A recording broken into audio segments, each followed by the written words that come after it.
বিসমিল্লাহিররহমানিররহিম।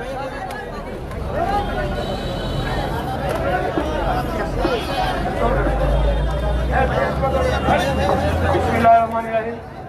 সময় অত্যন্ত সংক্ষিপ্ত, কিছুক্ষণের মধ্যে তার টাইম হয়ে যাবে। ঠিক আছে, আমার মনে হয়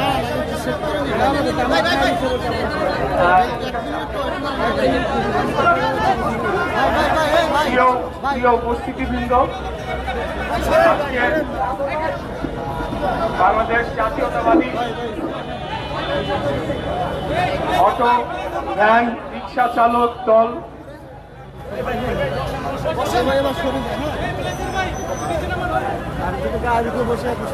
বাংলাদেশ রিক্সা ভ্যান অটো চালক দল সমন্বয় কমিটি আরিফুর রহমান তুষার এর উদ্যোগে এবং দেশব্যাপী এই কমিটির যে ব্যক্তি রয়েছে তাদের উদ্যোগে আয়োজিত আজকে প্রথম রোজার ইফতার মাহফিলের আয়োজন করা হয়েছে। ইফতার এবং দোয়া মাহফিল।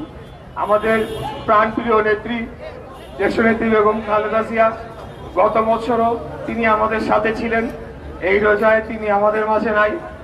মহান আল্লাহ তাআলা ওনাকে জান্নাতের সর্বোচ্চ স্থান দান করুন, সেই দোয়া আমরা করি। আজকে আমি এখানে এজন্যই এসেছি যে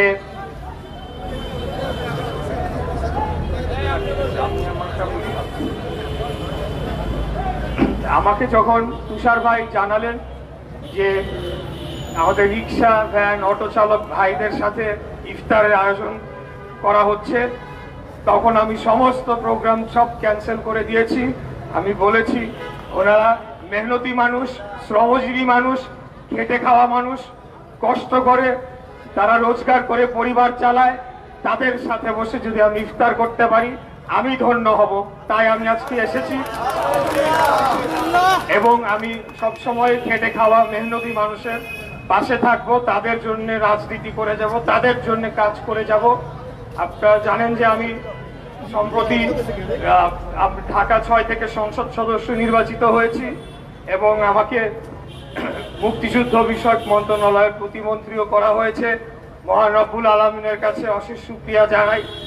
আমাকে যতটুকুই দায়িত্ব দেওয়া হয়েছে তার সর্বোচ্চই আমি কাজে লাগাবো কেবলমাত্র দেশ ও জাতির কল্যাণে এবং মজলুম মেহনতি জনগণ তাদের পাশে দাঁড়ানোর জন্য, তাদের জীবনযাত্রা মান উন্নয়ন করে, তাদের সমস্যা কিছুটা লাঘব করে যাতে আমরা একটা সমপর্যায়ে আসতে পারি, সেই ধরনের রাজনীতি করে যাব ইনশাল্লাহ। বক্তব্য বেশি দিব না, একটু আমাদের যেহেতু হাতে সময় কম, আমি সকলের কাছে দোয়া চাচ্ছি যে আপনারা আমার জন্য দোয়া করবেন যে আমি যাতে সব সময় ন্যাক পথে, সৎ পথে, আল্লাহর পথে চলতে পারি এবং দেশ ও জাতির খেদমত করতে পারি। সবাই ভালো থাকবেন। খোদা হাফেজ। বাংলাদেশ জিন্দাবাদ। বাংলাদেশ জাতীয়তাবাদী দল।